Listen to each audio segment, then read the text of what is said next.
2022년 올해를 시작하면서 구역장 교육 시간에 경건의 삶을 살아야 한다라고 말씀을 드렸습니다. 그리고 경건 생활을 위해서는 반드시 말씀을 섭취해야 하고 규칙적으로 하나님과 교제의 기도를 해야 한다고 말씀을 드렸습니다. 그러면서 2022년도에는 기도로 승부를 보시길 기대했습니다. 비단 구역장님들에게 드린 말씀이지만 사실은 저 자신에게도 한 말이기도 했습니다. 기도를 빼놓고서 신앙을 이야기할 수는 없었기 때문입니다. 기도는 하나님과의 교제이면서 우리의 신앙을 더욱더 견고하게 만드는 촉매제와 같은 것이기 때문입니다. 그런데 시간이 지나면 지날수록 교회의 자리로, 기도의 자리로 나오는 분들이 줄어드는 것을 볼 때 안타까운 마음이 많이 듭니다. 새벽 예배 나오지 못하는 개개인의 이야기들을 들어보면 기도해야 한다는 생각은 다들 가지고 있습니다. 기도하지 않으면 안 된다는 것을 다 알고 있지만 막상 새벽 예배 나와 기도하기 힘든 이유를 다 하나씩쯤은 가지고 계셨더라고요.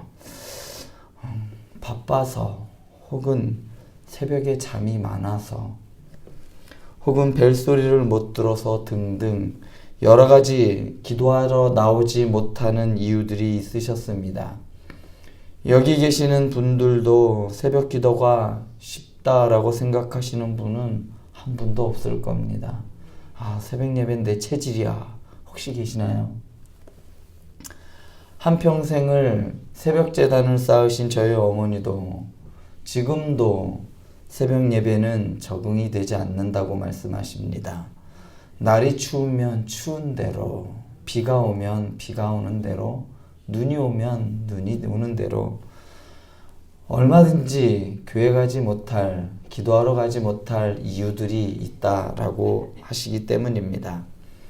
오늘 바울의 기도를 살펴보면서 우리의 기도 모습과 또한 방향을 돌아보는 시간이 되었으면 좋겠습니다. 바울은 우리가 아는 바와 같이 매우 바쁘고 힘든 일상을 보냈습니다. 그가 다메섹 도상에서 예수님을 만나고 약 2에서 3년 동안만 혼자의 시간을 가졌고 그 시간을 제외하고 나선 마지막 로마로 가서 그의 삶을 마감하기까지 그의 삶을 최선을 다하여 복음을 전하는 일에 사용하였던 사람입니다. 바울은 복음 전하는 일에 잠시도 쉬지 않았음을 우리는 그의 고백을 통해 알 수 있습니다. 그는 믿음의 경주에서 영광의 면류관을 바라보며 다름질하였던 사람입니다. 그는 로마 제국 전역을 다니며 복음을 전하였고 그리고 가는 곳곳마다 교회를 세웠습니다. 그리고 또한 이미 세워진 교회들을 돌보았습니다. 바울의 1차부터 3차까지의 전도 여행은 교회가 없는 지역에 교회를 세우는 여행이었고 또한 그 지역에서는 또 있는 교회들을 든든히 세우는 그러한 사역이 1차부터 3차까지의 전도 여행이었습니다. 한 두어 달 갔다 오는 것이 아니라 한번 출발했다 하면 몇 년씩 1차부터 3차까지 합치면 10여 년을 넘는 긴 시간 동안 그는 복음을 전하는 일에 앞장섰습니다. 잠시도 쉴 틈이 없었음에도 불구하고 그는 유대인의 핍박에 저항해야 했고 이단들의 공격에 맞서야 했습니다. 심지어 고린도에 머무는 동안에는 고린도 교회에 재정적인 부담을 주지 않기 위해서 직접 천막을 만들어 선교비를 충당하기도 하였습니다. 이렇게 고달프고 바쁜 와중에도 오늘 본문은 바울이 로마 교회를 위해 쉬지 않고 기도했다라고 말합니다. 항상 내 기도에 쉬지 않고 너희를 말하며 기도를 못할 이유를 대자면 얼마든지 될 수 있는 상황이었습니다. 그런데 우리는 어떻습니까? 아까도 말씀드렸지만 우리는 기도하지 못할 이유를 찾는 데 반해 바울은 기도할 이유를 찾았습니다. 우리는 바쁘니까, 비 오니까, 추우니까, 잠이 많으니까 갖가지 기도하지 못할 이유를 만듭니다. 물론 삶이 녹록하고 쉽지만은 않습니다. 그러나 힘들다는 이유로 기도를 미루고 있지는 않는가? 그나마 시간을 내어 기도할 때도 그 기도의 주제가 중심에 나를 위한 기도이거나 혹은 나의 사랑하는 가족들을 위해서만 기도하지는 않은지, 사실 우리는 그렇게 기도할 때가 대부분입니다. 그런데 바울은 쉬지 않고 기도했고, 또한 자신을 위한 기도가 아니라 로마 교회의 교인들을 위해서 틈나는 대로 대부분을 그렇게 기도를 했습니다. 자신이 알고 있는 거의 모든 교회들을 위해 그는 기도하였습니다. 에베소서 1장 16절을 보면 내가 기도할 때에 기억하며 너희로 말미암아 감사하기를 그치지 아니하고, 또한 골로새서 1장 3절에서 보면 우리가 너희를 위하여 기도할 때마다 하나님 곧 우리 주 예수 그리스도의 아버지께 감사하노라. 바울은 로마 교회뿐만 아니라 에베소, 빌립보, 골로새, 데살로니가 교회를 위하여 곳곳에 교회를 위하여 기도하였습니다. 그리고 기록되어 있지는 않지만 수많은 교회와 성도들을 위하여 기도했다는 것은 우린 잘 알고 있습니다. 이처럼 기도 생활의 핵심은 중보기도입니다. 그렇기 때문에 우리의 기도도 다른 사람들을 위해서 기도해야 하는 겁니다. 또한 기도는 내 삶의 주도권을 하나님께 드리는 고백입니다. 기도를 한다는 것은 내 능력으로 안 된다는 것을 의미하기 때문입니다. 그리고 내 능력으로 되지 않기 때문에 기도는 하나님을 의지하는 적극적인 행동입니다. 이 사실을 누구보다 바울은 잘 알고 있었습니다.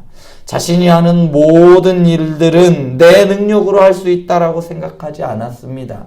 자신은 아무것도 할 수 없고 하나님께서 해주셔야만 하루하루 살아갈 수 있고 이 모든 일을 감당할 수 있다라고 바울은 생각하였습니다. 그래서 바울은 기도할 수밖에 없었습니다. 그래서 그는 기도를 쉬지 않았던 겁니다. 반대로 말씀드리면 기도하지 않은 사람은 하나님 없어도 된다라고 생각하는 사람입니다. 좀 너무 좀 심하게 말하는 거 아니냐라고 말씀하시는 분들도 혹시 계시겠지만, 기도하지 않는 사람은 하나님을 믿지 않는 사람이라고 단언할 수 있겠습니다.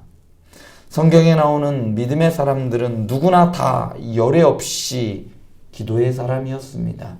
기도와 믿음, 신앙은 절대로 떼어놓을 수가 없기 때문입니다. 믿음의 사람들은 기도를 통해 무언가를 얻어내기 위함이 아니라 물론 하나님께서 우리의 기도에 대해 응답해 주셔서 우리의 바람대로 이루어 주실 수도 있습니다. 그런데 기도는 그게 전부가 다가 아닙니다. 요술램프를 문지르는 듯한 그런 행위가 아니라 기도는 철저하게 하나님을 붙듦입니다. 나는 능력이 없고 할 수 있는 것이 없으니 하나님을 붙드는 행위가 바로 기도입니다. 이는 마치 어린아이가 아버지의 손을 붙드는 것과 같은 겁니다. 어둠 방길을 갈 때에 아버지의 손을 붙든 아이는 어둠을 두려워하지 않습니다. 앞에 어떤 것이 나와도 무서워하지 않습니다. 아버지의 손이 나를 붙들고 내가 아버지를 붙들기 때문입니다. 마찬가지로 기도는 연약한 내가 강하신 하나님을 붙드는 것이기 때문에 기도가 능력이 되는 것입니다. 그럼에도 불구하고 기도하지 않아도 아무런 일도, 사실 우리에게 아무 일도 일어나지 않아요. 기도하지 않으면 좀 뭐가 좀 떨어지고 큰일이 나면 참 좋을 텐데 그러지 않습니다. 그러나 우리는 기도하지 않으면 하나님 아버지를 잃어버립니다. 하나님 아버지의 그 풍성하신 사랑, 그리고 하나님의 크고 놀라운 은혜를 우리는 잃어버리게 되는 겁니다. 하나님은 기도의 사람을 통해 일을 하셨습니다. 그것은 어쩌면 당연한 일이 아닐까 싶습니다. 그렇기 때문에 바울은 그의 편지 곳곳에 기도를 쉬지 말라고 권면하고 실제로 바울 자신도 기도의 사람이었던 겁니다. 오늘 말씀에서 바울이 항상 내 기도에 쉬지 않고 너희를 말하였다는 것은 지속적으로 기도를 했다는 의미가 아니라 그는 시간을 정해놓고 규칙적으로 기도의 시간에 로마 교회 교인들을 위해 기도했다는 겁니다. 바울은 마치 여기 앉아 계신 여러분들이 매일 새벽 예배에 나와 이 정해진 시간에 나와 제단을 쌓아 기도하는 것과 같이 기도했다는 겁니다. 시간을 정해놓고 기도한다는 것은 우리의 시간을 하나님께 내어드리는 행동입니다. 마치 11조를 통해 물질을 하나님께 내어놓는 것과 같은 이치가 바로 기도의 자리에 나오는 행동이란 말입니다. 그런데 바울은 자신을 위한 기도가 아니라 자신이 세운 교회도 아닌 로마 교회 교인들을 위해 기도하였습니다. 로마 교회는 자신과 전혀 연관이 없는 교회예요. 그 교회에 또 누구를 좀 알아서 그 교회에 가고 싶었던 게 아닙니다. 로마 교회에서 이쪽으로 좀 오세요라고 초대해서도 아니고 그냥 아무 생명부지의 그 교회가 그렇게 가고 싶어 했습니다. 사랑하는 행복한 교회 성도 여러분, 우리와 일면식도 없지만 우리의 기도가 필요한 곳이 있습니다. 지금 우크라이나에 있는 기독교인들과 그리고 뉴스를 통해 볼 때에 아프가니스탄에 지금도 피 흘리면서 신앙을 지키는 사람들에게 우리의 기도가 필요합니다. 여러분들이 기도할 때마다 저들을 위하여 기도해 주시기 바랍니다. 기도하실 때마다 잘 알지 못하지만 가족을 잃은 슬픔에 잠겨있는 교우들을 위하여 기도해 주시고 또한 생사의 기로에서 믿음을 붙들며 하루하루 겨우겨우 붙들고 살아가고 있는 우리 행복한 교회 성도들을 위해서 기도해 주시기 바랍니다. 이러한 여러분들의 기도를 통해 여러분들의 삶 속에 하나님의 임재하심을 경험하고 또한 그 하나님을 예배하는 삶을 오늘 하루를 하나님의 그 예배하심과 임재하심과 그 크고 놀라운 사랑으로 가득 채우시는 우리 행복한 교회 사랑하는 성도 여러분들 될 수 있기를 소원합니다. 기도하시겠습니다.